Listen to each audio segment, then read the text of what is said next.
we are going to find out what is the exact analysis method that we should use when it comes to panel data. So there are a lot of models that we can discuss. There are dozens of models there, right? So we are not going to go in that deep. So what we are going to do is we just explain more simple three models so that we can use those models in our analysis in our thesis. So that is the main idea. So what I'm going to do is now if you think about panel data analysis, right?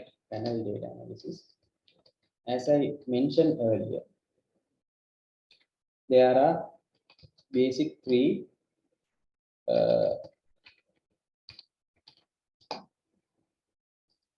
analysis methods that we can use, right? Analysis methods that we can use. So I am going to show you the decision criteria or the way to select the best suitable model for our analysis, right? So let me uh, rename this particular one with the panel data analysis. So we have panel data analysis here. So in the panel data analysis, as I mentioned, there are basic three methods, but I am going to categorize those into two. So the first method is, let me change the shape a little bit like this. And first method and the second method. So first method, I am going to name it as pooled OLS. Basically, that is the basic regression method that you can use, pooled OLS. And the next one, I am going to make it as both fixed effect model or random effect model. Right. So those are the two criteria that we are considering. So what we should just do, that's what, please pay your attention towards this so that you can understand what we should do first when you have the data set collected with you. So the difference between these two is basically where when you think about pooled OLS, right? When you think about pooled OLS, that is where you understand that the same intercept is assumed for all entities. Same intercept is assumed for all entities. So therefore, you are having just only one intercept, one model. There are so for all the groups, like for example, let's say if you select 5 companies, for all the 5 companies, you are only getting one, right? So if that is the case, you can imagine that same intercept is assumed for all entities. So when you are selecting this pooled method, right, that means you are assuming that all the cross-sectional groups like companies, countries have same intercept.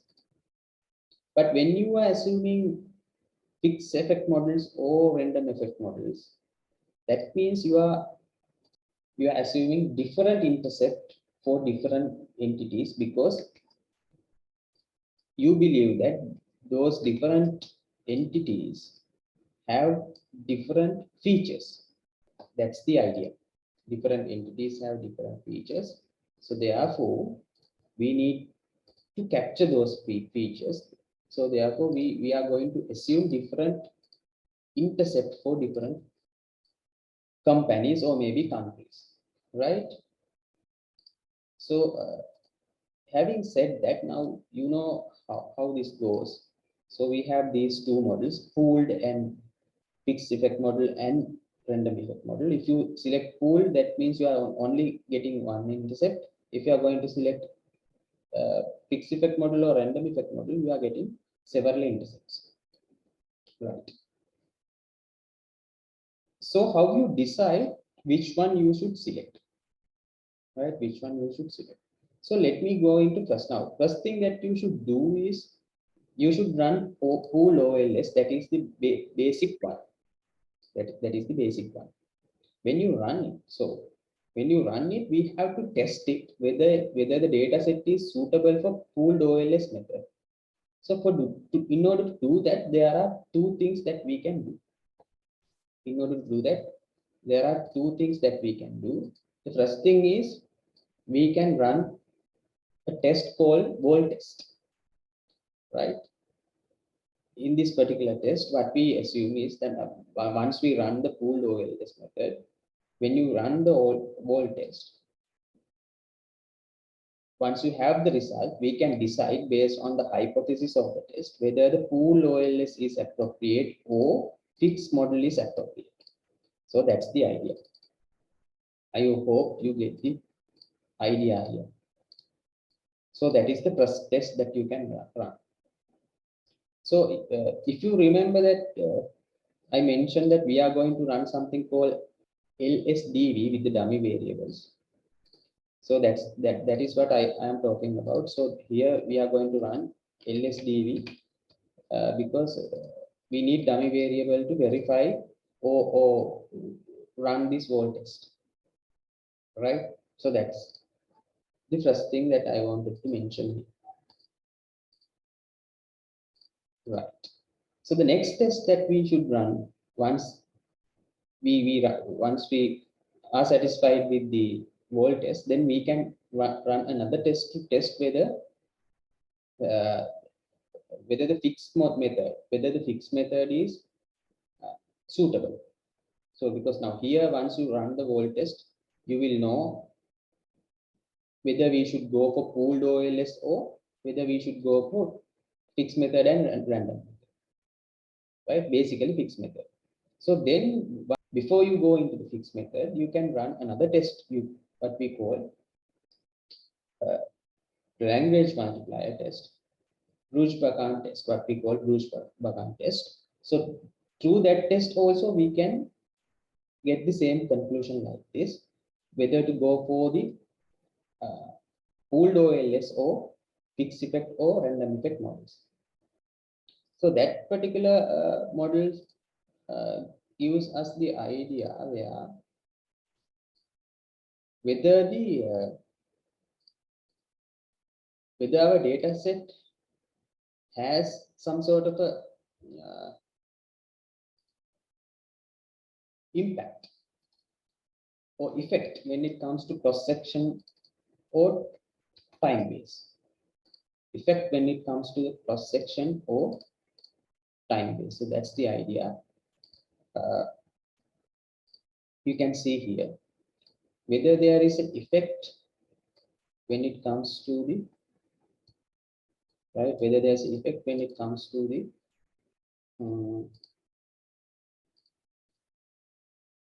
cross section or time base. Now what we do here is we are testing our data set to see whether there's an effect, whether there's a cross sectional effect or time based effect. So if there is a cross sectional effect, that means it is more suitable for fixed effect or random effect. If there is no cross sectional or time based effect, that means it is more suitable to run the pooled OLS method, right? So here we run the model in whatever the software we have. We can run the model and test it. So by looking at these two tests, you can see or you can determine whether you are going to stick with the pooled OLS model or we are going to shift into fixed or random model.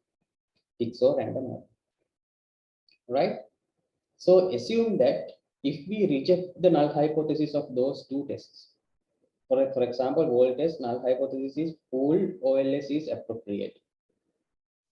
And here Bruce-Bakan test, no effect.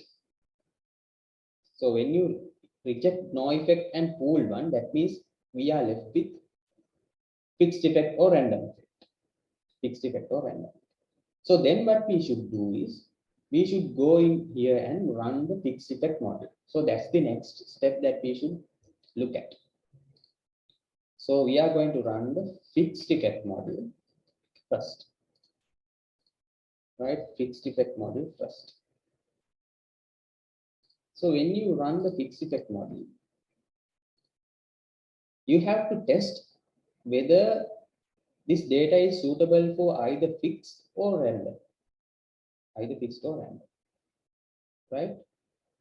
The first thing that we should do is, now we know that from these tests, data set is more appropriate or more applicable with the fixed effect or random effect. To further clarify that, we can run something called redundant fixed effect test, where we are going to test the cross-section F value and chi-square values, so that we can understand whether the data set is exactly suitable for the fixed effect model.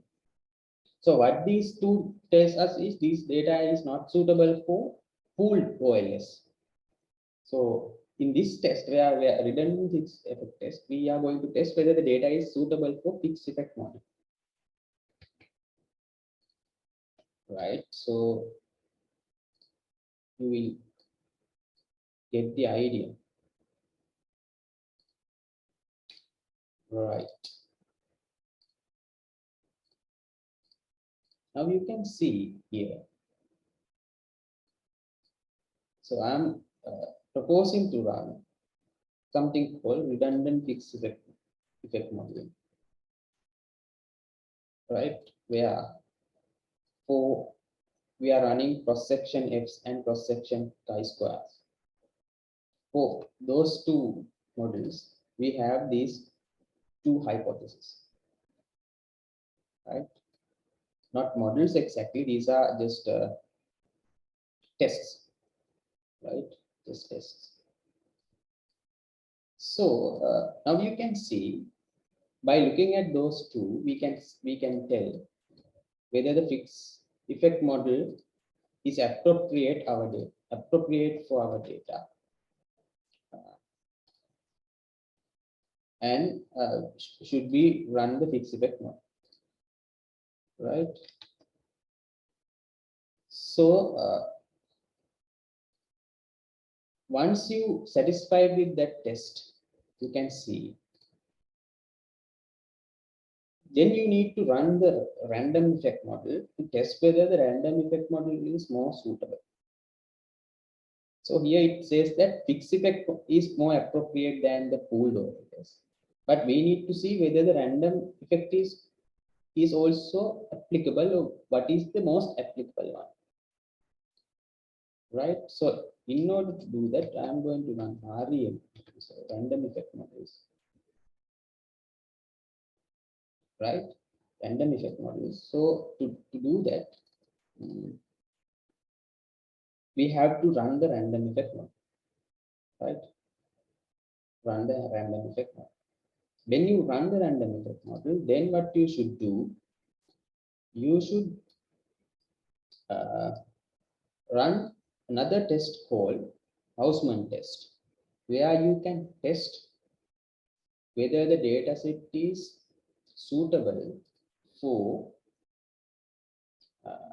what you call random effect. The test is Hausman test. Hausman test measures whether your data set is appropriate for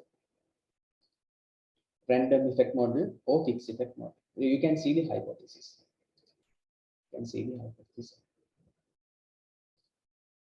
I hope you get the picture here. So why we think about fixed effect and random effect model? Because when you assume fixed effect model, right? When you assume fixed effect model, you assume that the differences in the intercept is because of the differences in what? Differences in the features of the entities. What are the entities we have? It could be countries, could be organizations, whatever it is named.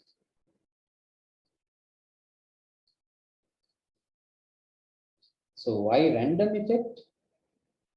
That is where you assume the differences in the intercept due to the randomness of the sampling process. Randomness of the sampling process. So this is the main idea. This is the main idea. So without looking at all these tests, we can say if you have taken out a very small sample out of a big universe of data, so the more appropriate method is random effect method, but we have to test whether the data is suitable for that method anyway. So this is the main mind map of what you should do. Main mind map of what you should do. Now you can see we have basically three models: pooled OLS model, fixed effect model, or random effect models. So first what you should do is you should run pooled OLS model based on LSDV, that is least square dividend variable model. So once you run it, you can test it. You can run this whole test. Then you can determine whether the model is suitable for fixed or pool. Then once you run the again, you can run the same model. Then you can test from Bruce-Pagan test, and you can say you can have conclusion whether it is suitable for pool OLS or fixed effect models, right? So out of them, once you run those two tests, if you accept the null hypothesis, here you can see the null hypothesis is pooled OLS is appropriate. Here the null hypothesis is no effect. So with regard to both of the tests, if you accept the null hypothesis, that means you are going to stick with the pooled OLS model. You are not going to go for fixed effect or random model. In case if you reject the alternative if you reject the null hypothesis, that means you are accepting the alternative hypothesis, that is H1. That means you need to look at the fixed effect or random effect model. So the first thing that you should do is actually you should run the random effect model. Then check the Hausmann test. Check the Hausmann test. Or you can do the other way around. You can run the fixed effect model first. Then you can test this model, redundant fixed effect. This model, what it does is it does further clarifies, or it does further verify that the data set is more appropriate for fixed effect model, right? Then you can run the random effect model. Then you can again test it for Hausmann test. Then you can decide whether you should stick with the fixed effect model and random effect model. So this is the main decision tree. So this is how you make the decision in your analysis when it comes to the data. So I hope you all understand. If you have any problems, I'm happy to answer those questions. If you do not have any problems, let me move into the next part. So what I'm going to show is now, the type of data that we have collected, those are panel data. So there are some packages that can handle panel data, software packages. SPSS, obviously we can do up to some extent, but it is not designed to handle those sort of data. So we can have RStudio, or maybe we can have Stata. Stata is a subscription based software. You have to pay for that. And the RStudio is a data language. It is open source. So you can have RStudio and you can go for the analysis with the RStudio. But I am more biased towards the RStudio because it is open source. We can easily have it. There's no copyright issues with the RStudio. But the problem with the RStudio is you need to be more literate when it comes to the computers, because you have to handle coding. It's a data language, so you should be able to handle that. It's not that much of a big deal if you get into that. But anyway, I'm not going to talk about R, even though I prefer R.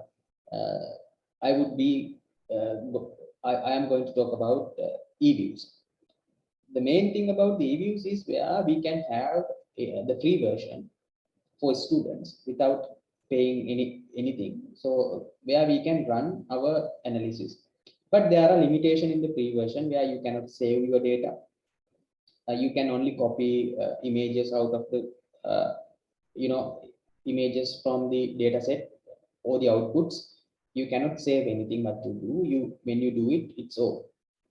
But you can get the data. You can copy paste all the images, and then you can recreate that data in a Word document or maybe in a scale in an Excel document without a problem. But it is better than going for the cracked versions because it is original version. You can download the latest version. That is not the latest version. Latest version is, I think it's 13. You can download the 12 version 12. So let me show you how you go and download that. Uh, what I'm going to do is I'm just going to type EViews.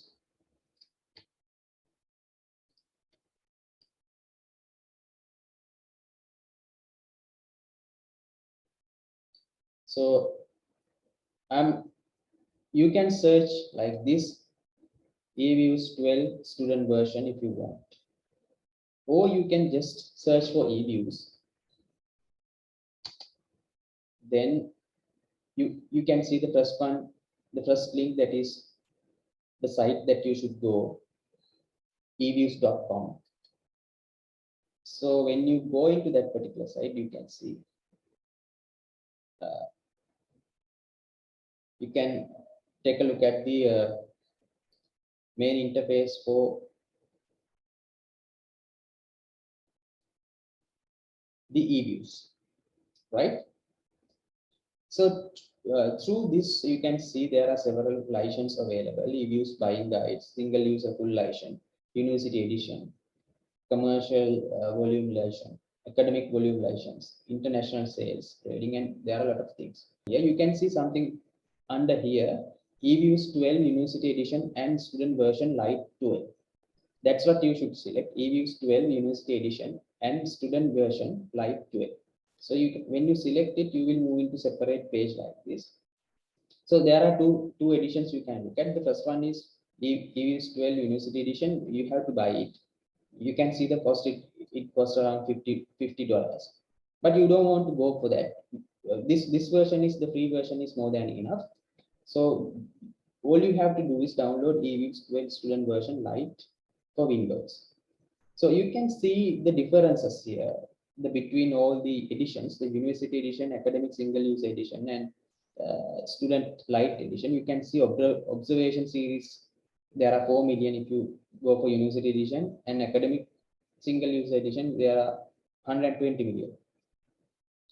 But student version there are 1,500 observation, but the 1,500 is more than enough for us.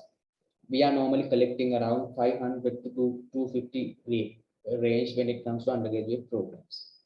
So therefore, we are well within the area. So then all the total observation should be limited to 15,000. Other two are unlimited. So that is also manageable for us. Total objects 60, it's not a problem for us. Work page limit 3, not, it's also not a problem for us. So student version observation series total, and this is a problem: saving and exploring work limits. So we cannot save our data file. Whatever the things we generated out of this particular version, we cannot save. We can do anything, but we can't save. But it is fine. We can get the images and we can get the values we want. Then we can put those into our report. So here you can see copy and paste only. We can only take the image. We cannot take the text files, right? So what you should do, you can just go here and free download, and there is a form that you should fill in. You should give the first name, last name, and you should give the correct email address. Otherwise, uh, because the product is activated, the software package is activated through the email.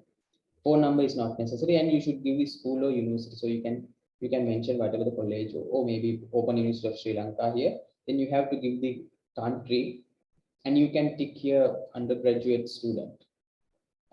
And there is a person check. There's a small workout you have to do, 3 plus 4, so it's equal to 7. So you give the number and click on this. By submitting this request, I agree for the IHS email privacy policy. So click on that and request the serial number.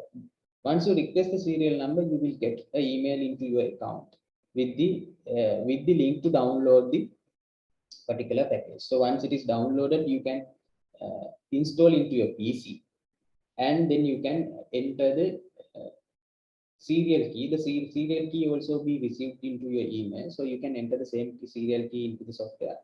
Then it should be working fine. So that's how you get into the software. I hope you all got the idea about how to download the software and work with the software. Okay, so nothing, it's not a big deal. You can get the original, authentic, legal version, so without getting into those crack versions. Because you can manage your work with the legal version, this is student version, without any problem. So I am also going to use the same version in this demonstration, so no worries, right? So that's how you download the software. So if you do not have anything, let me move into the next part, where I am going to show you some of the data, right? So here I am going to show you a set of data that I have here. Let me zoom it a little bit. So this is the data, set of data that I have collected. So you can see the cross section part is here. The first column here, it itself represents the cross section part, that is companies. So the first company is ACLP, and then we have Avance, then you have ACLC, and then you have ACHEM, ALUF, BLUD, CIEN, DANK, DIPP, HAY. So I think I have around 10 years, 10 companies here, right? ACPL, ABEN, ACL, ACEM, ALUF, BLUD, and yes,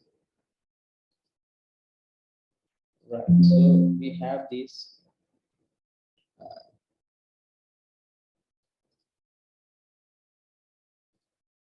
So we have 1, 2, 3, 4, 5, 6, 7, 8, 9, and 10 companies as cross sections. And as years, you can see we have from 2011 to 2018. So almost altogether 1, 2, 3, 4, 5, 6, 7, 8. So 8 years, 10 companies. How many observations? That means altogether 8 into 10. You should have 80 observations. You can see, yes, it's 80 observations. Right. Now these are the variables that I have collected. This is account receivable period. This is account payable period. This is cash conversion cycle. This is current ratio. This is investment policy, and this is financing policy. And this, you can see, it's a firm size, F size. And we have ROA, then we have ROCE, net profit margin, and ROE. So those are the set of data that I have. This represents a perfect example for panel data, you can see. So we have several companies going across the several years. So we have 8 by 10 set of panel data, that is total observation, 80 observations. So your panel data should be exactly as this. You should give the companies here should be individuals. It could be locations, or maybe it could be countries, it could be areas, it could be districts, whatever it is. Those are the cross sections. then time series value should be there. So after that, you can have the actual variables of the analysis like this, right? So just before going to the analysis itself, I want to mention something here because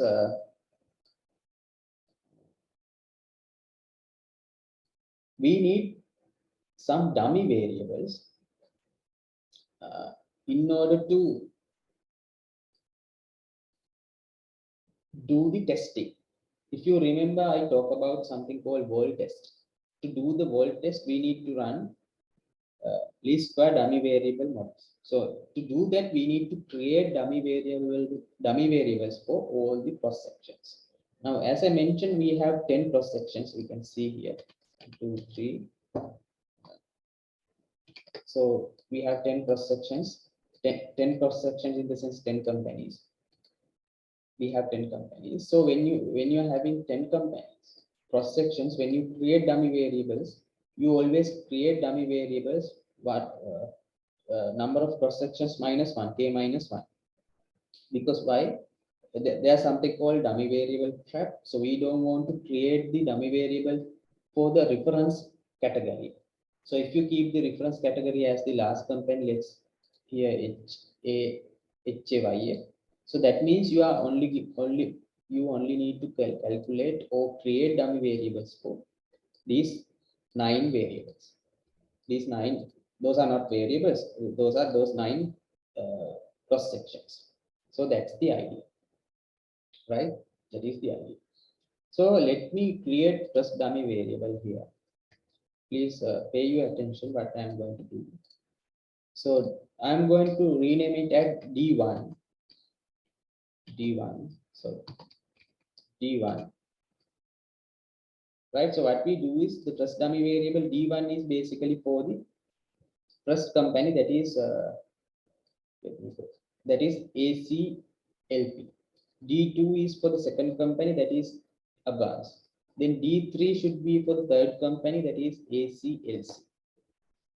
Right. So the dummy variables are created not for the specific individual variables. These are created for those cross sections. Here we have companies as the cross section. We have 10 companies, so we need to create 9 dummies, not 10, 9 dummies. So first dummy goes for the ACLP, second dummy goes for Barnes, and third dummy goes for ACL. Same way, you have to create how many dummies? You have to create 9 dummies, right? For all the cross sections, right? 9 dummies need to be created, right? So let me create the first dummy so that you can understand how you should create. I am not going to create all the 9. It will takes time. So I will show you 1 or 2. Let's do the first dummy. You can see D1. That is dummy for the ACLP, the first company. So how you create the dummy? Dummy is a variable where you only have 2 values in the variables. One is 0, another one is 1. 0, 1, 0, 1. That's how a dummy works. So when you have 0, you give 0 for all the other companies and 1 for the specific company you are looking at, right? You give 0 for all the other companies and number 1 for the specific company you are looking at. So dummy 1 is for ACLP, so you are giving 1 for these 8 values. 8 values. All the other values you can give zeros, like this.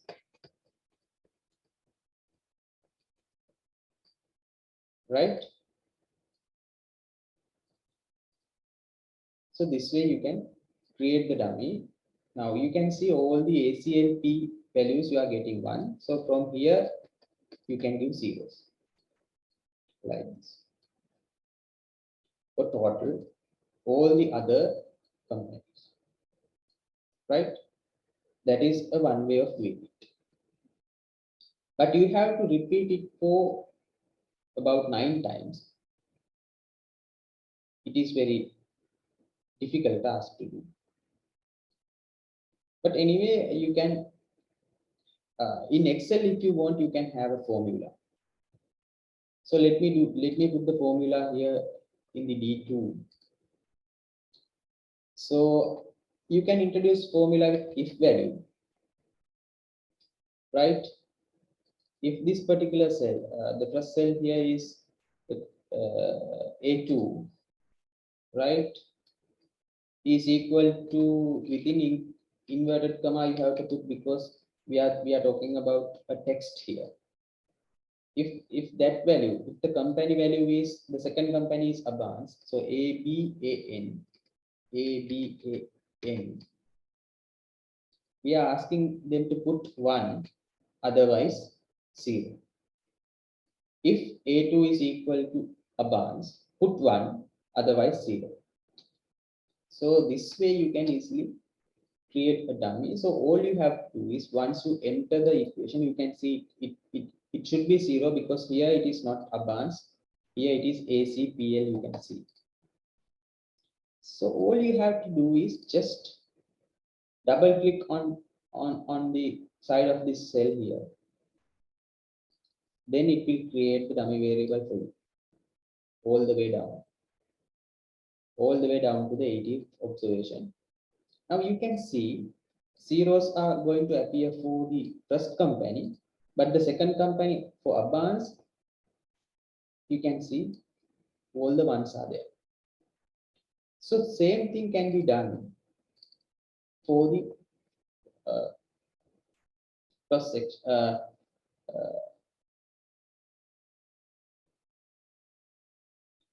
all the cross sections. So same thing have to done for the all the cross sections. So what you can do is, you can copy this formula easily. So we need to copy it across the rows. So we need to, therefore we need to fix the row number. So I am going to fix it by introducing this $sign. So I'm fixing the, I'm not fixing the column, I'm fixing the row. Right, that's it. Then I can easily copy this particular formula from here to here. So we have 9 values.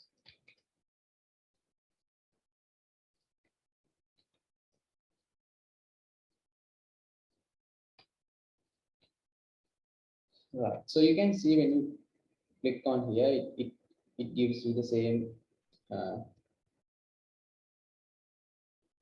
cell, cell number A2. But now here it should not be Abans, that is the third company. It should be ACLC. So I'm going to put that value here. ACLC. Enter. Fourth company is ACME. CME. Fifth company is ALUF. ALUF. Sixth company here is BLUD. BLUD. And seventh one is CEIN. CEIN. Then eighth one is DANK.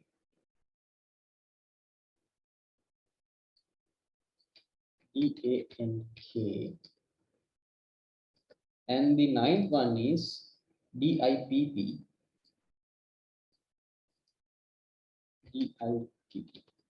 So remember, we are not going to create 10th one, because 10th one is already captured in the intercept part, in the intercept part of the what you call the regression, because we are creating these reference points against the 10th one. So 10th one would be the reference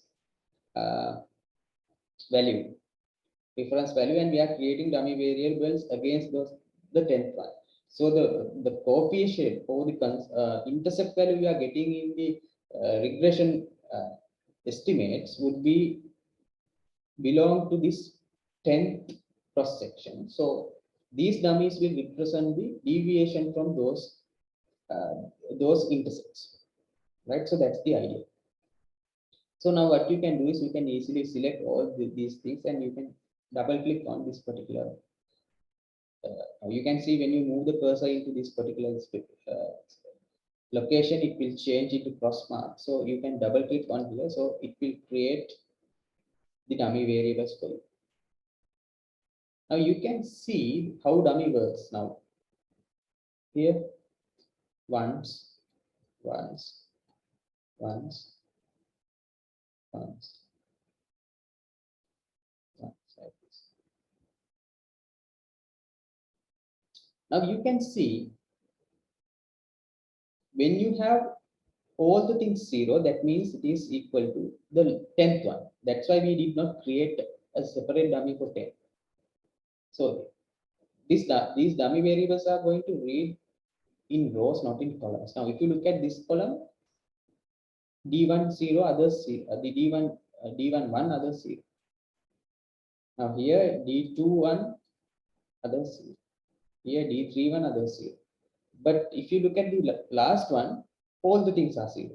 So that's how we know that this is the preference cross section. So this way you need to first create dummies, then you can easily put all this information into the EViews software. So I hope you all understand this. So let me stop sharing and go back to the original data set.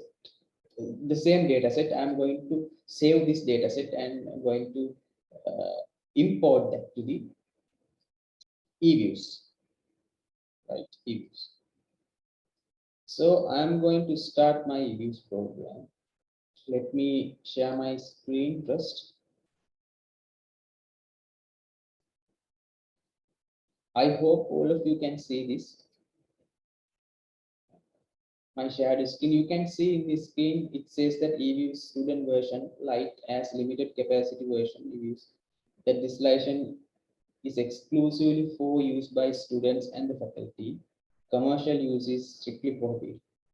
So we are not using this in a commercial purpose. We are using it for education purpose. So we are safe here. Right. Click OK. I'm not going to go into this panel. I'm going to close it down. Can you all see this particular space? Can you all see this clearly, the EViews interface? You can see in the middle it says EViews 12 student light. Can you all see this? Yes, sir. Right. So this is the interface you are getting once you install and open up the software. So the first thing you should do is you have to load the data. Now I show the Excel sheet how you should structure your data. Once the data is structured, you save this Excel sheet. I have saved my Excel sheet. The name is book 8. So I'm going to go and find my book 8 and load that data into the EViews. So how you do it, you just click on file and go to open and click on foreign data work file. Now in EViews, there are methods that you can create data within the EViews itself, but I am not going to do it because all of us are more familiar with Excel. So we can easily create data in the Excel and then load that data into the EViews easy. So this is the path. File open foreign data as work file. So click on that. So it will give you so you can navigate through your system. Can you all see my navigation panel? So it's just a navigation. I'm going to find out my work file from the, I think it is situated in the my documents in panel. So my work file is book 8. So I'm going to select my work file and open it up. So when you open the work file, you will get into this sort of interface. You can see we have uh, the software already decided which sheet that we should select. It is good if you have one sheet, it is easier. So in my data set, I am only having one sheet in the Excel sheet. So it has already selected. Now you can see the set of data we have. We have company, year, ARP, APP, all the values are here, and even dummy values are also here, starting from 1 to 9, right? 1 to 9. So when you have this one, you can see easily if your data is loaded correctly. So we have company, year, and everything is here. Then you can click on next. Now here you can do some edits, but I am not recommending to edit anything. So we are getting only raw information. Those are names. Press one. Press row would be highlighted because it is the name. It is the heading of the column. So click next. Then you will need to come into this place where the first column is identified as the company, and you can see now first column is company, and data type is character. You can see because we have only characters there. Text. When you click on years, you can see the name is here, the data type is number. Then all other uh, variables are the same, so data type is number. Then move into the next. Then EViews gives you the structure of the data set. You can see this is very important. This is where you decide whether this is panel or not. This is where you decide whether this is panel or not. So you can see EViews has identified it is panel data. You can see it is dated panel. You can see cross section ID is company. It is already identified the company. And the data series is here. It is also identified. You can see the label name, company, and the year. So frequency is annual. It is also identified. So we don't need to change anything because everything is right where we wanted to be. So it is easy for us now because EViews has already automatically identified it is panel data, and it has decided how panel data should be structured. So all you have to do is just click finish. If you want, you can click years here. What this says is if you click years, if you make any changes in the EViews file, it will be saved into the Excel file. So I'm going to say no. So now you can see the data file is here. So the file is already uh, uh, created. So one important thing here you should take a look at. You can see the range and the sample here. So we have not taken the sample. Sample is already equal to the range. So the total range is taken as a sample. If you want, you can filter it out. So we are not going to filter it out because this is the data set we have. I'm not going into those details because time is running out. So we will discuss about the main thing we have to discuss. So then you can see the range from 2011 to 2018. How many companies? 10 companies. So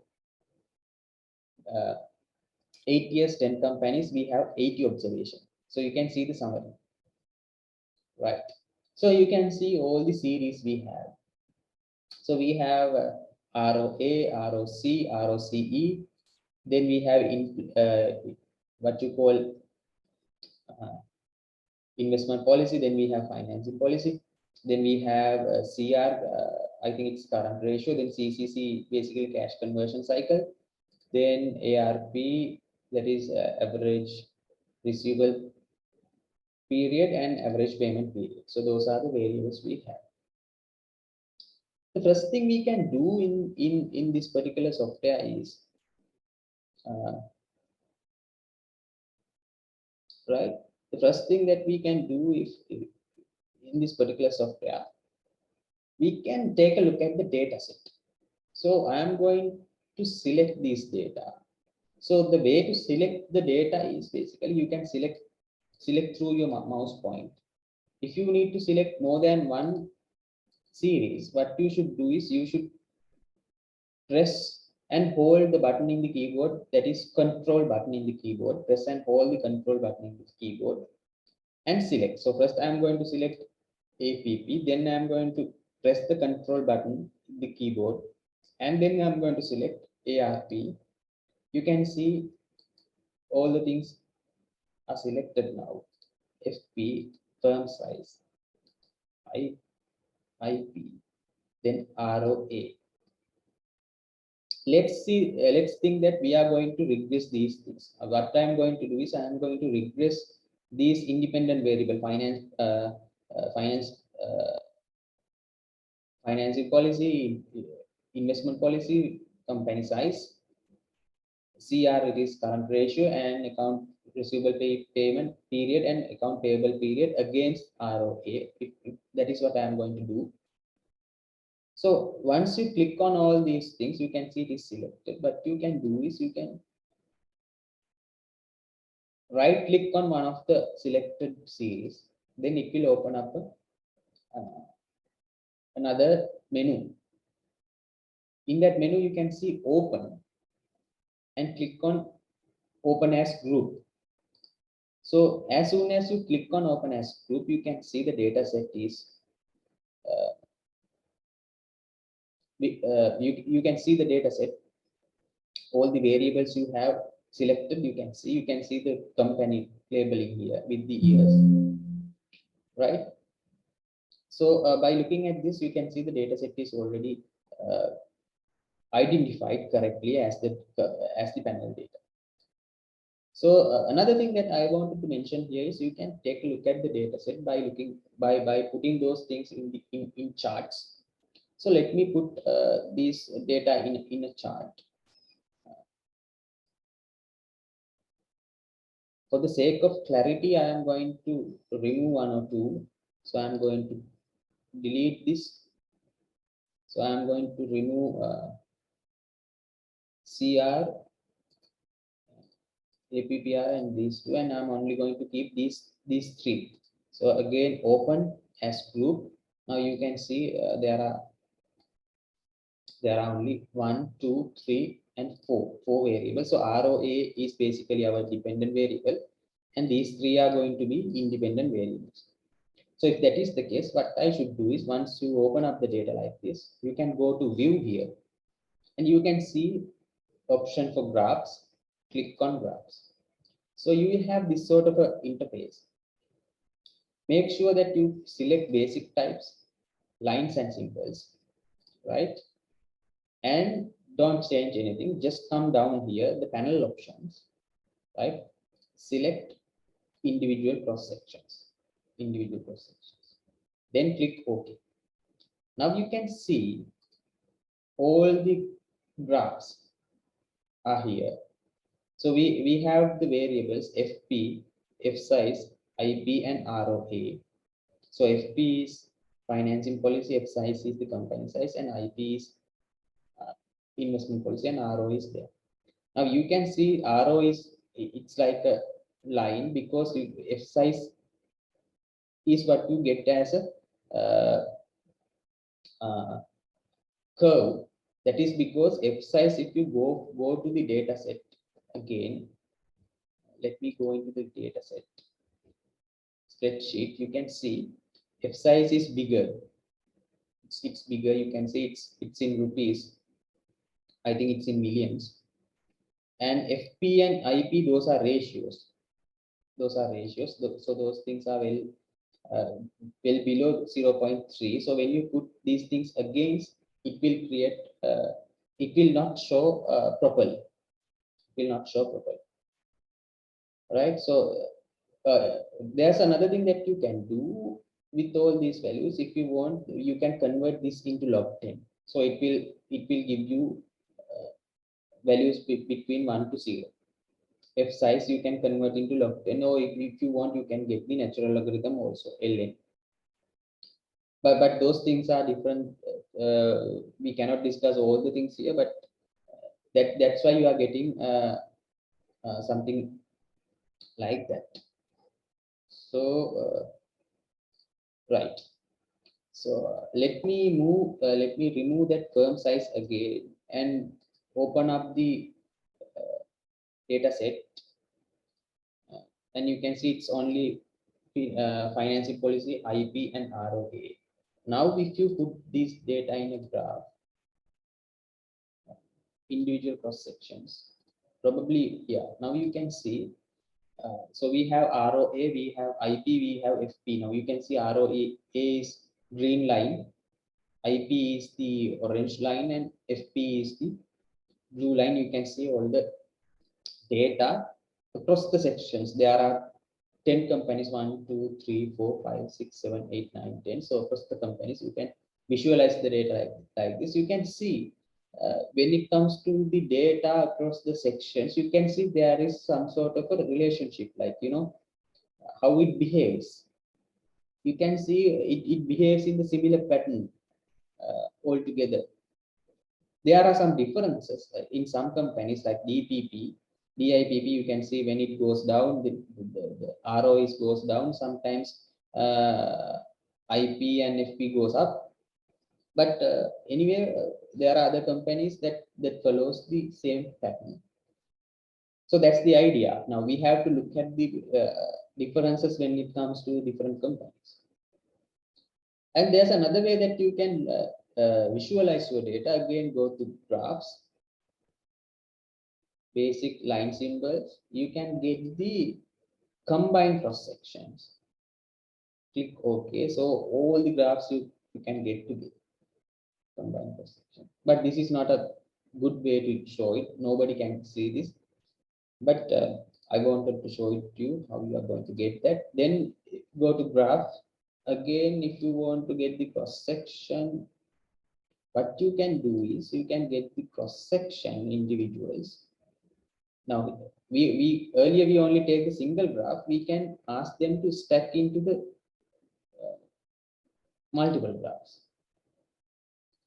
Then select the individual cross sections.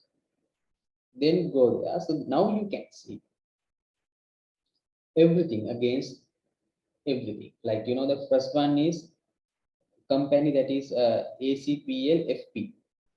This is Abans FP, ACCL FP, ACAM FP. Then we have FP for all the 10 companies. Then we have IP for all the 10 companies. Then we have ROA for all the 10 companies. This way also you can easily visualize your data, how the time series data behaves, right? And again, another way, if you want to get all the things together without getting cross sections, if you get the combined cross sections like this would give you some sort of a meaningful idea, because this way you can showcase your panel data. You can see FP, IP, and ROA. Those are the three variables that we have selected. Now all these lines represents the different companies. Now you can see panel how cross sections works. You can see most of the companies goes in similar way. Other than one or two, all other companies are showing similar patterns here. So this way also you can visualize your data in your research. If you want, you can copy this data down as image. You can copy to clipboard, and then you can paste them in your research. But the problem with this student light version, you cannot get the editable version of the graphs, but you can only get the image. It's like a snapshot. It's like you take a screen print, right? So that's how you visualize your data, right? So I hope so far you are following up and you are okay with the analysis, right? So let me go here, and so we have the data. I'm going to close it down, the group. So the next thing that I want to pay my attention towards is something called unit root. So unit root is a difficult customer to handle when it comes to the panel data analysis. Yeah. So I am little bit getting into theoretical bits now, so please bear with me. Just to give you understanding. So unit truth is something that uh, time series has. When they has a unit truth, so time series uh, is not stationary. So the problem with the unit truth is, now you know, if it is a time series, the difference in the variable should cause because of the time changes. Now, when the time change from 18 to 19, 19 to 20, if there is a difference in the growth rate of the GDP, we believe that it should happen because of the time, but it is not always the case. But when the data set has a unit root, it happens because of the unit root, not because of the time. So if that is the case, we say data is not stationary. So checking for stationary is one of the main prerequisite when it comes to panel data, as well as the basically time series data. So I thought of showing you how to check for the unit root. So there are several tests you can run. So I will show a one. So when you are testing unit root, you have to test each and every series. If you have 5 variables, including the dependent variables, that you have to test that this for all the 5 variables and check whether there is a unit root present. So let me show you how you are going to test with EViews. It's very easy. The first thing that you should do is just open up a series. Let's say I'm going to open up this APP. Open. Uh, when you open it, you can see the data series here. Then you can go to this view, and there is something called unit root test. So we are selecting cross-sectional independence, unit root test cross-sectional independence. Then you will have this sort of interface where you are going to take. This is again, this test is very tricky and really problematic, but just listen to what I am going to tell. So I am not going to change anything here, right? Now here you have test type. There are several tests you can run. Common root, Levin, Lin, and Chu. Common root, Chu. Individual root, uh, Prasad. Individual root, Fisher. Individual root, Fisher, PP, and Hardy. So there are several tests that we can run, but I am going to keep it as summary because summary gives me all the tests that they have. That is one thing. Then test for unit root in level, first difference and second difference. Level means the data as it is now we have without getting the differences, right? Without getting the differences. So we can test in the test equation individual intercepts, or we can test individual intercepts and the trends as well, or we can select none. So the problem here is when you change between these options, the results for the unit root test change, but I am not going to do that either, right? So one thing I can do, I can click on here automatic selection. So leg length, I am going to let it select automatically, or you can not to let it.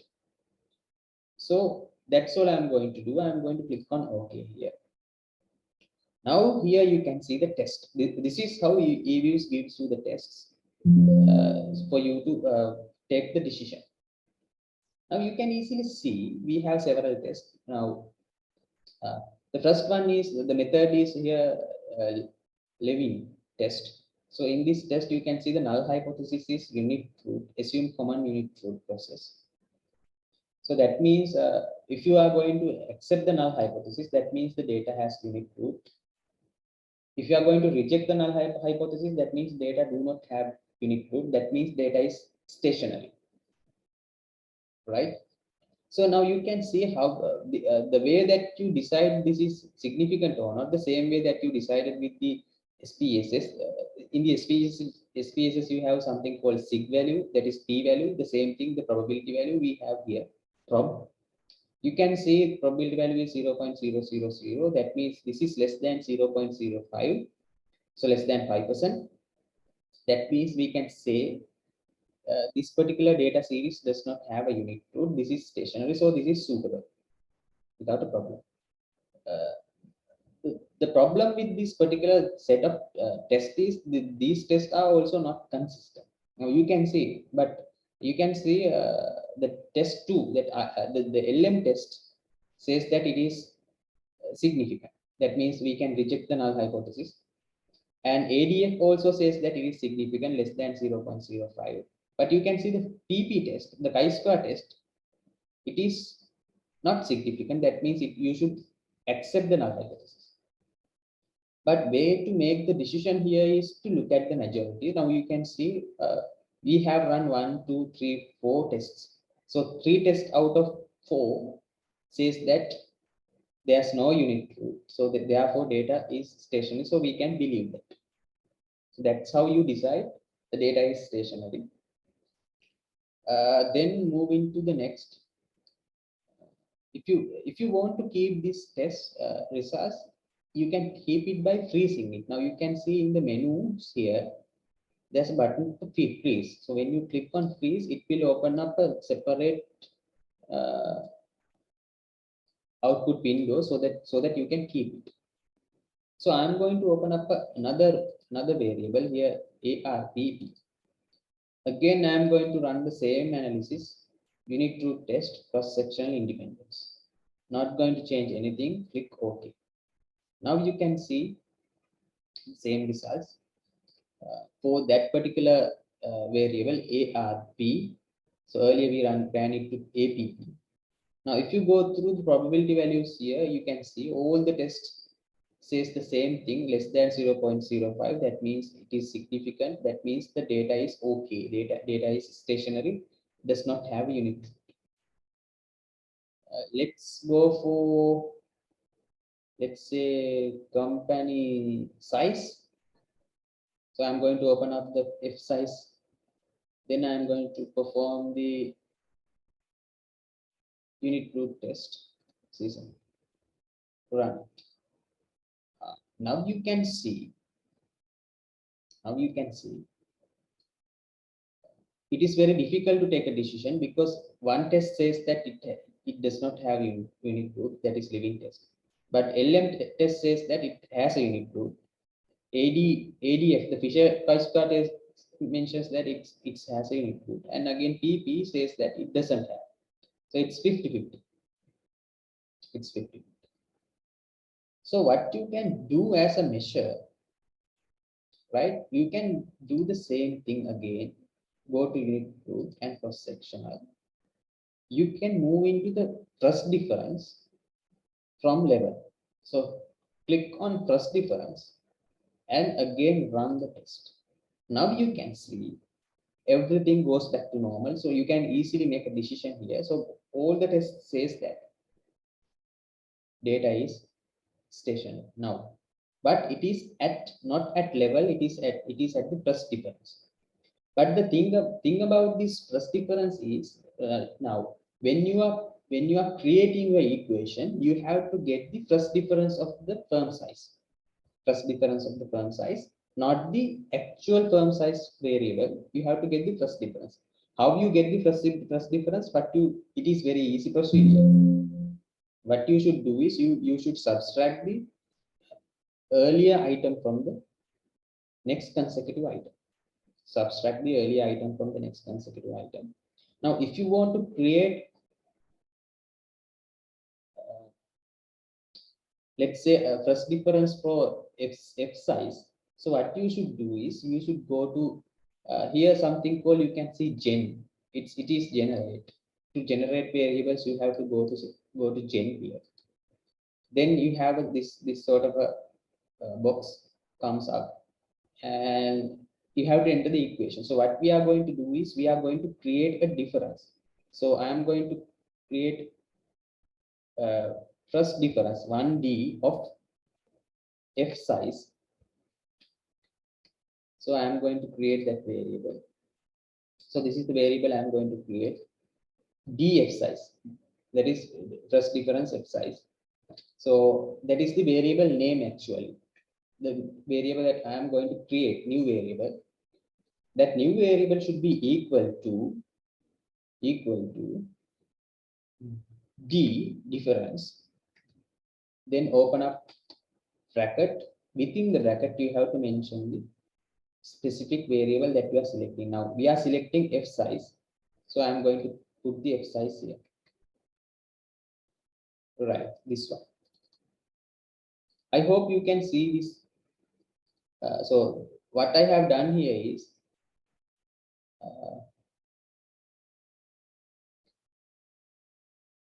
df size, that is the new variable that I am going to create.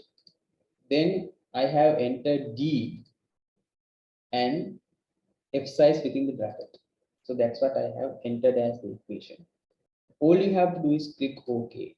You can see a new variable should be created for df size. You can see it. Now let me open up these two together in a group. Now you can see when it comes to f size, the first one is here.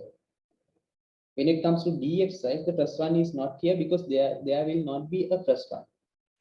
Because how you calculate difference is you are subtracting first one from the second one, and second one from the third one, and third one from the fourth one, and fourth one from the fifth one. So therefore, always you don't have a first one. So value here, how you calculate this value 1522886.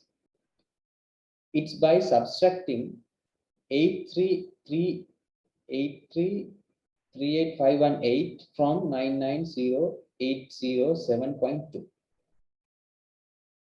Right? So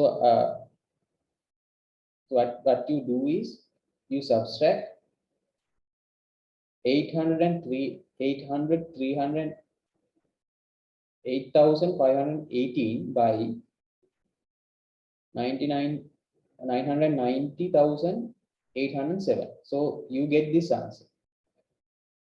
You don't want to go into so deep. So in case if you have some problems with your unique root, this is how you address it.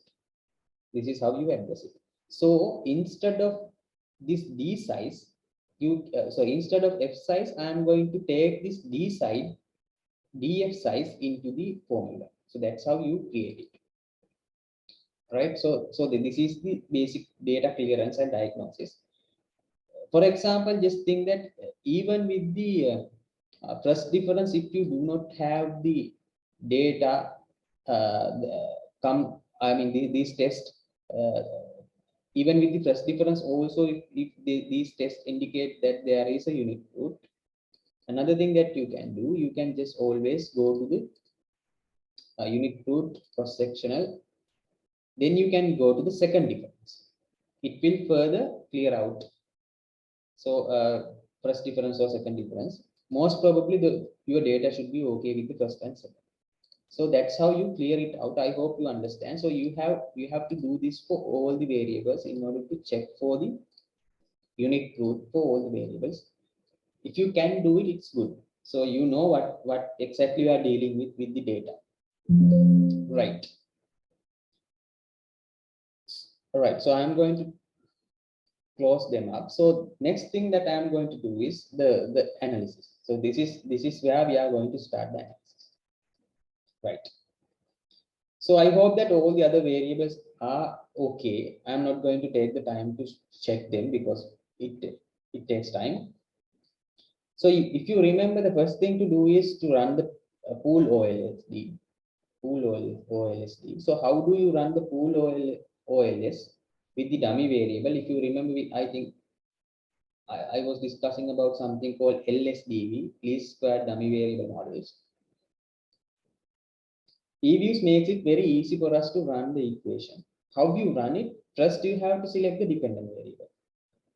Just take a look at what I am going to do. Now, dependent variable here is ROA first one. I am going to select ROA first. Then hit or press your control button and select all the independent variable. Now my first independent variable is investment policy, that is IP. The second one is uh, financing policy. And the third one here is D F size, because F size has a problem with unit fruit. And the other one is CR, that is current ratio, and another one is CCC, that is cash conversion cycle. Then I have ARP and APP. So now I have selected all the variables, independent and dependent. All you have to do is right click on one of the selected variable and open it as equation. Open it as equation. So when you open it as equation, you can see another dialog box will appear. You can see all the variables you have, including a C. C means that is the C is given for the uh, intercept value. So always you need to estimate a C for the whatever the regression you are having. So sometimes we are going to ignore the C also. That depends on the situation. So if you run this particular model, so I'm not going to do anything else. So we are going to use the LS least square method. So sample size from 2011 to 18.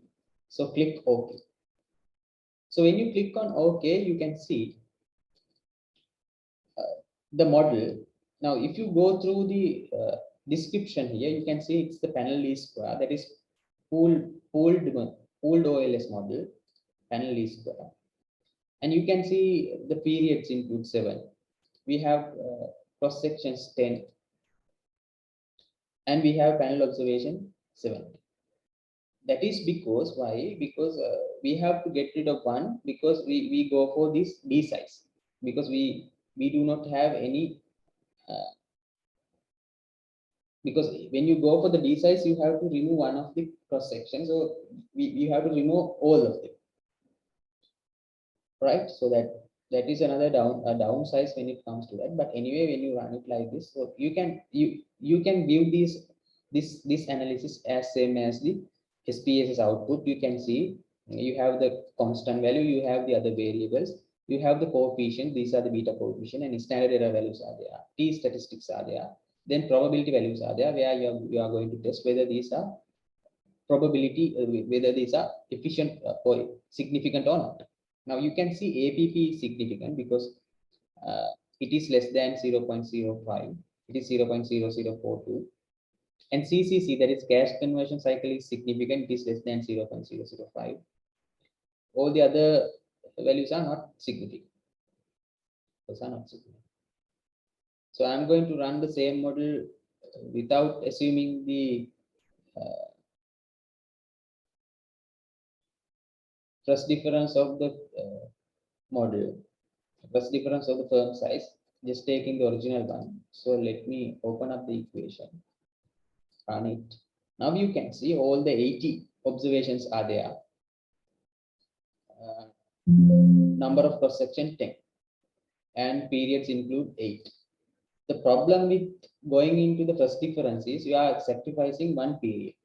So periods 8, there were 8 periods earlier. So when you go into the first difference from one particular variable, that means you are giving up whole set of information.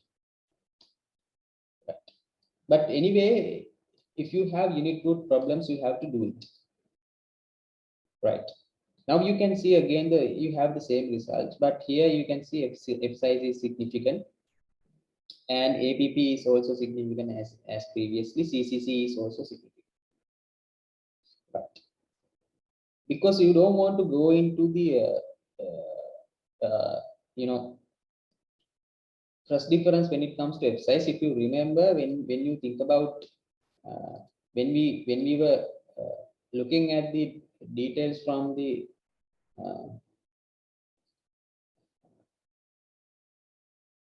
let me run it again. Details from the unit root test cross-sectionally level. You can see 2 of the models mention that it is not a problem. It doesn't have a unit root. So by mentioning that, we can get that into the equation. If it does not make problems to the equation, right? Another way that we can take a look at, we can go to the unit root test.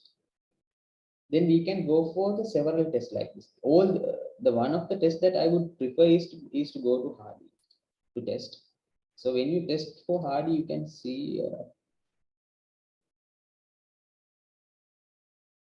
Hardy is significant. So Hardy significance means it has a unit root. It's the other way around. But anyway, based on those two, I'm going to take it as it is. So this is the model that we are specifying. This is the pooled OLS model. You can see we are only having one particular uh, intercept. So this is the intercept for all the groups. So these are the probability value. Now, if you are going to accept or reject hypothesis, this is how you do. So you just take a look at the probability value. For example, IP. So your hypothesis here should be the IP has a significant impact on ROA because ROA is the dependent variable. So that particular hypothesis can be accepted because this probability value is less than 0.05. So other values, FP is rejected because it is not less than 0.05, and CR is also rejected, but cash conversion cycle, CCC, that can be accepted because it is less than 0.005. And APP can be accepted, it is less than 0.005. All the other variables you have to reject it. The same way you interpret R square, you can do the same here. 0.38. The way you interpret R square in SPSS, if you remember, you can use the same method. What is meant by R square is basically the explanatory factor of the data set. So that means the 38% of the variability of the dependent variable, that is ROA, is explained by these dependent variables. So that way you can mention. So if you want to mention, you can mention the adjusted R square value also. So that way you can report your data. That way you can report your data. Another disadvantage of having this student light version is you cannot copy these values and put it into the Word document. You can't copy. When you copy it, the output would come as a picture, image, right? But anyway, you can manage it because it is easy uh, to manage it because since you know it, since you have all the data set, you can copy that paste into the Word file. Then you can create another table within the Word file so that you can use this free version. So we don't want to pay for the free version, right? So another thing that you can take a look at is Durbin-Watson values. Durbin-Watson values mentions that whether there's autocorrelation in the data set. So the values normally, it's good if it is it normally ranges between 0 to 4. If it is closer to 2, it is good. If it is closer to 2, it is good. But here it's not. That means there are a little bit of a problem when it comes to the autocorrelation. That is also you can observe Durbin-Watson stat. So here it says it is 1.08. It is more closer to 1. 1 is also normally it is not acceptable. More than 1 we can, since more than 1 we can say it is okay, but it's good if it is more closer to 2, right? The value should be between 1.5 to 2.5 to make it acceptable. right? So that is another observation you can mention. Another thing that you have to mention is the F statistics, whether the F is, now here the F statistics is 6.42. We have to take a look at here whether the F is significant. If you remember when we were discussing about multiple regression or the single linear regression analysis in SPSS, also we discussed about this F statistics. So in order to declare that as a model, this is significant. The regression model is significant. This needs to be significant. So you can see it is less than 0.005. So no problem there. So we have our pool set. So that is pooled OLS data regression. So this is how you do it. But this is not what we should run, because if you remember, the first thing to run is LSDV. So the difference between LSDV model and this particular pool model is where you have to incorporate all those dummy variables that you have created. So I'm going to freeze this one, and I'm going to run again with the dummy variable. So again, select ROA as the dependent variable and IP firm size FP, right? Then CR, CC, ARP, APP. Then I'm going to select all these dummy variables D1 to D2, D3, D4, D5, D6, D7, D8, and D9.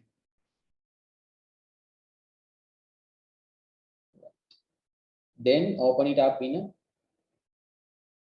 equation. Now you can see we have all these values coming.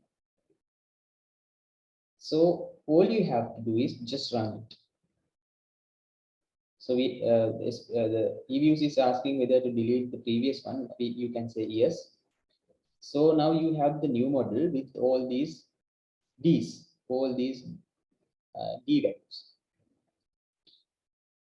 Right. So this is what you call LSDV model, that is the pooled OLS model.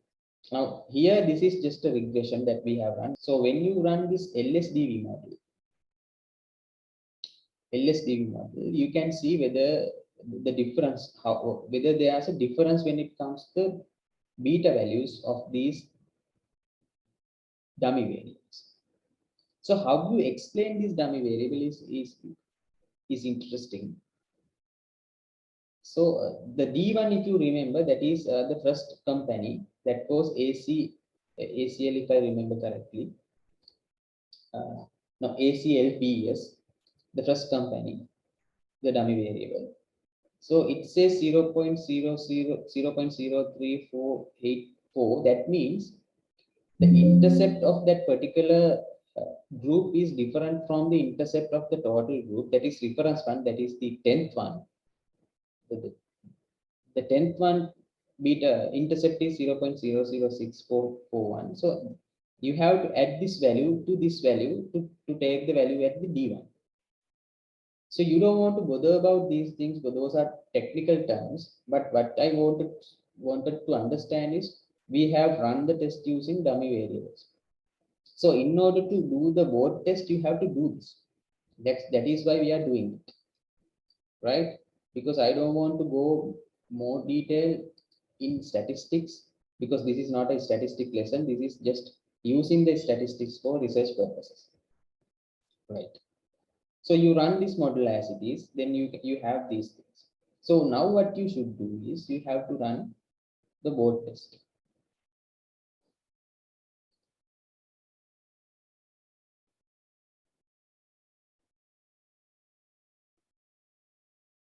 Coefficient diagnosis. Then you have board coefficient restrictions. Bold coefficient restrictions. So there you have to click. So the what we are testing here is exactly whether these D1, D3, D3, D4, D5, and all those things are equal to 0. Whether they are equal to 0. That's what we are testing. The coefficient value are equal to 0 or not. So in order to get the coefficient value, first we need to get the formula. So you can easily get the formula by going into view here. I'm going to also give you here representations. Now you can see the formulas that we have already used. Now here is the prediction formula with the values. This is the formula that we have already calculated. So this is the command that we have given to the EViews to run, right? So, so we need to get the C values. That is, C means the beta values of each and every uh, dummy variable.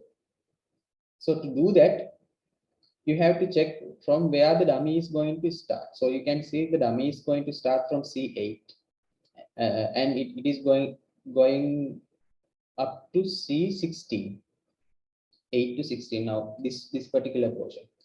So dummy one is C8, dummy two is C9, dummy 10 is so dummy three is C10, and dummy four is C11, and likewise it goes up to dummy 9 is C16. So all you have to get is this value. So again, I'm going back to estimation output and view coefficient diagnosis voltage. So you can see the example here, what you should do. So I'm going to put, it starts from, remember it starts from C8, right? Again, I'm going to go back there. It starts from C8 and goes back to C16, right? So coefficient diagnosis volt. So I'm going to put the equation like this: C8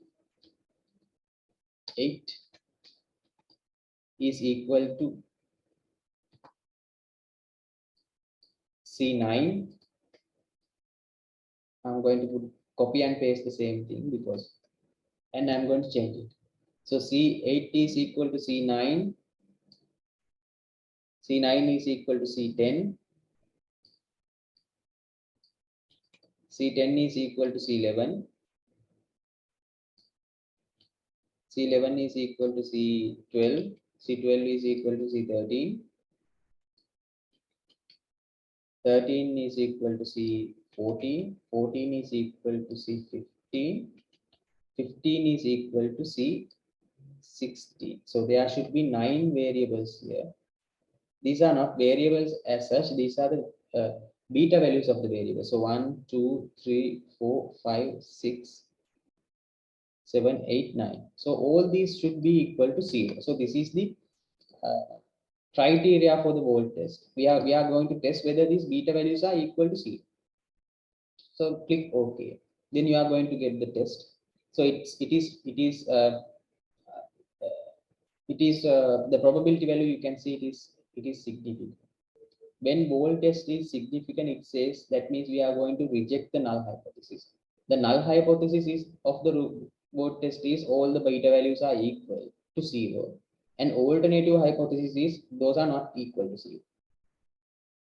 Right? So therefore, when alternative null is rejected, that means if you remember the previous discussion we had, when the null is rejected for the volt test, that means the data is more appropriate for the fixed model, not for the pooled OLS model, right? Not for the pooled OLS model. So now we have already tested for the volt test. Now we came into a conclusion where the data is okay, not okay for pooled OLS, but it is okay for the fixed model. So then what you should do is, you should go and again test that this is for Bruce-Bertrand test with Lagrange multiplier test. That is the second test that we are going to do. So let me close this down. No. Now I can again go back to the estimations.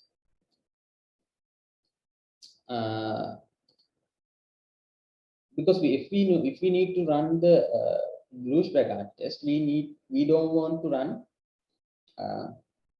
these we don't want to run this fixed model, because this is actually the fixed model with the dummy variable. This looks like a fixed model. Now it says that we need to run the fixed model because there is a difference when it comes to the beta values. It was evident from the volt test. So I'm going to freeze this one and run the same equation without the dummy values again. So I'm going to remove the dummy values and run it again, open it as equation.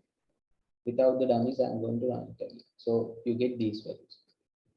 So this is the pooled OLS model without the dummy. This is the fixed model with dummy LSV. Right. So now with this model, we can easily find out whether the data is suitable for fixed model or pooled OLS model. It's easy. All you have to do is just go into view and get into fixed random effect testing and select the omitted random effect Lagrange multiplier. Right. So when you select that, you will get into this sort of interface. So where you have to check this Bruce Bekan test, Bruce Bekan, Bruce Bekan. So it can be it should be we can test it with the both whether whether there's a cross sectional effect or whether there's a time variant effect or both. Now you can see under the cross section effect, the value here is 7.8, and within the bracket you have the p value that is 0.005. But when it comes to the time variant, you can see 0.3, it is not significant. So what does this mean is uh, the time is not correlated because there's no time effect, but there is a cross section effect. There is effect from companies to companies, company by company, that we should isolate, but not by the time. That is what this particular measure gives us. So what we should run is actually one way fixed as a fixed model here. If it is two way, if these two both of them are uh, let's say significant cross section and time, then you should go for two way fixed models. I will explain how you select that. But here it is only one way fixed model because the effect is only there with the cross section, not with the time. So now we have already tested the both the method, and both of the method conclude that there is a cross sectional effect. So earlier both test concluded that there's a cross sectional effect. Now the Broch-Bekan test confirmed that there's a cross sectional effect. So therefore we need to go for either random effect or fixed effect. So the next step is to run the fixed effect estimation. So how you run the fixed effect estimation? Just go to the same output and just go to the estimation here. You can do the same thing from here also. Now, once you go to the estimation, the same estimation will pop up. Then go to the panel option here. Now you can see here cross section and period is there. Now, according to this test we run, it says that there's no period effect. So for the period, we say none. For the cross sections, we say, yes, there's a fixed effect. We are going to select that fixed. So that's all we are going to do. Click OK. Now you can see the EViews runs the fixed effect and it provided us the data here. It provided us the data.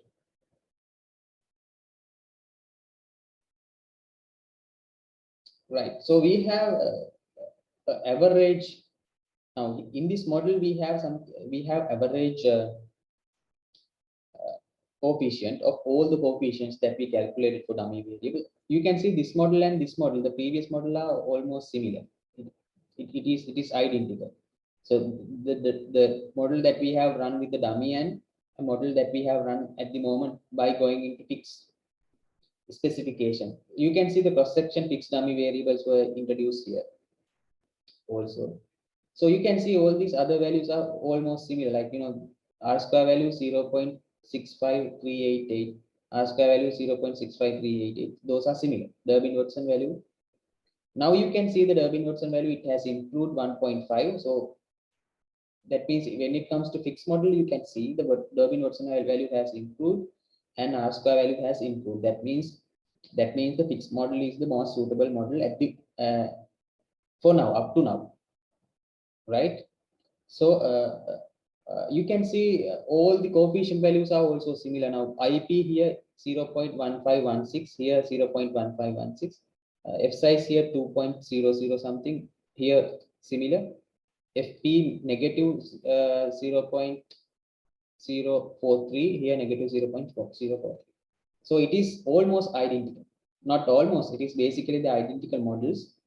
What EViews does is it apply these dummies automatically with, so we don't want to create those dummies. So I created those dummies because you need to understand the situation. So uh, EViews the EViews do that for us, and it run the uh, models without so without dummies, without us creating dummies. It can create the dummies automatically and run the model. So if you want to go to, if you want to get all these values for dummies, what you can do is you can go for view and go to fixed effect model and go to cross section. You can see those effects are here. Those dummy variable effects are also here, right? So that way you can access those dummy variable effects also from this particular analysis. Right. So up to now we concluded that now you can see the probability value is totally fine. That is that means this model is altogether significant. R-square value is 65%. Earlier it was 30% something.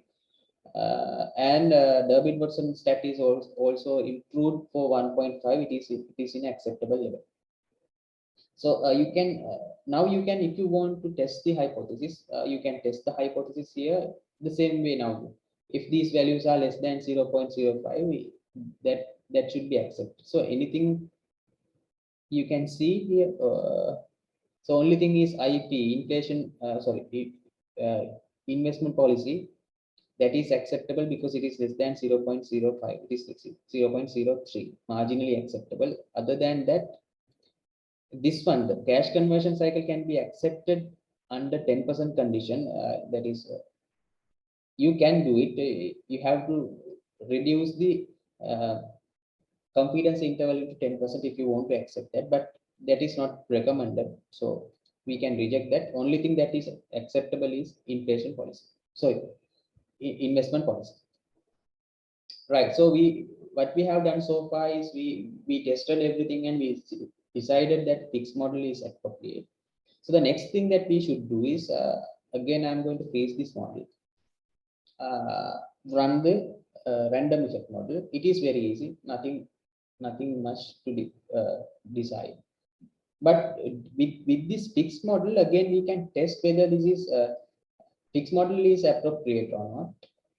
But we don't want to test it again because we have tested it 2 times. But if you want to test this fixed model is appropriate, again, you can go for the fixed random effect testing. You can select this redundant fixed effect likelihood ratio. So it will, again, it says that it is significant. The probability values are significant for cross section f values and cross section chi-square values. That means the fixed effect is there. It is real. So the fixed effect models are more appropriate. Right? So the null hypothesis here is pooled OLS is appropriate. Alternative hypothesis is fixed effect models are appropriate. So we are rejecting null and accepting the alternative. So therefore, again, this test also confirmed that fixed effect is the most suitable one here. Right? So the next estimation that we should do here is actually go to the random effect model, as I mentioned. Right. Before that, I'm going to close down all these output windows and estimate the random effect model. So I'm going into estimate panel option, and I'm going to select random effect instead of fixed effect here. Click OK. Then you can see EViews has run the random effect test and has given the output for us, the regression output with the random effect. You can see now, if you go through the probability value again, you can see in, investment policy is is significant. But important criteria to look at here is what happened to R square and Durbin-Watson stat. You can see R square value has decreased up to 18%, and Durbin-Watson stat also has decreased to 1.2. If you go through the weighted statistics also, you can see the same thing. So we can tell already this is not a good model. This is not a good fit for our data. So how you are going to decide whether we should stick with the random effect model or we should go back to the cross-sectional fixed effect model? All you have to do is just run the Houseman test. Hypotheses of the Houseman test are H0 random effect model is appropriate, H1 fixed effect model is appropriate, right? So H0 is random effect model appropriate, H1 is fixed effect model appropriate. So let me go to the test straight away. So what you have to do, you just go into view and go into random fixed effect testing. There you have correlated random effects, Houseman test. Right. So here we have the results. Now you can see under cross-section randoms, chi-square statistic is there. You can see under probability value, it is less than 0.00, less than even 0.05, the value is 0.0072. So this confirms that we should reject the null hypothesis. The null hypothesis of the Houseman test is basically random effect is appropriate, but here we are rejecting the null hypothesis. That means the data is more suitable with the fixed effect model. So fixed effect model is appropriate. You can see the cross-sectional effect test comparison is also given. All the comparisons are here. So all these tests, now we know fixed effect model is the most suitable model for our data set. Even the Houseman test confirms that with a probability value of 0.0072, which is less than 0.05. So what we have to do is now just go back to the fixed effect model. So click on estimate, panel option, and select the fixed effect model. Click OK. Right, now you can see the fixed effect model. We already gone through this model previously. This is the same model. So you can see the R square value is 65%. F statistics is significant at 0.05. And Durbin-Watson stat is 1.5. And if you go through the probability value, you can see the relationship between investment policy and the ROA. That is the only thing that we can accept. According to the probability value, it is less than 0.05, which is 0.0306. If you have done this analysis up to this stage, that means this is more than enough for your thesis. You can easily get these things into your thesis. So what you have to do is just take this information into your thesis. You have to explain all the tests that you have conducted. You have to provide all the tables and the evidences and all the p-values. You can get all this information out of the EViews, but remember that in this student version, there's a limitation that you cannot copy and paste the text or data. You can only copy it as image, but it is okay. You can copy those images into Word file and you can again recreate this table in the Word file because you have all the information. So that way you can complete your task with the thesis with this light version because this is free. So I recommend all of you to use this particular version rather than going into crack versions. So that's all about it. So I think you all got the idea. So just to give you a summary, so what we did first was we just uh, structure the data set in the Excel sheet such a way that EViews can understand the data structure, the panel structure, and then we import that data into the EViews. Then the first thing that we did was we checked the data for stationary, for unit root, whether the data has a unit root or not. Then once that is tested, then we move into the testing the models. So if you remember, we discussed about three models: pooled OLS model, fixed effect model, and random effect models. So first we test it for the uh, pooled OLS model. Then we run the wall test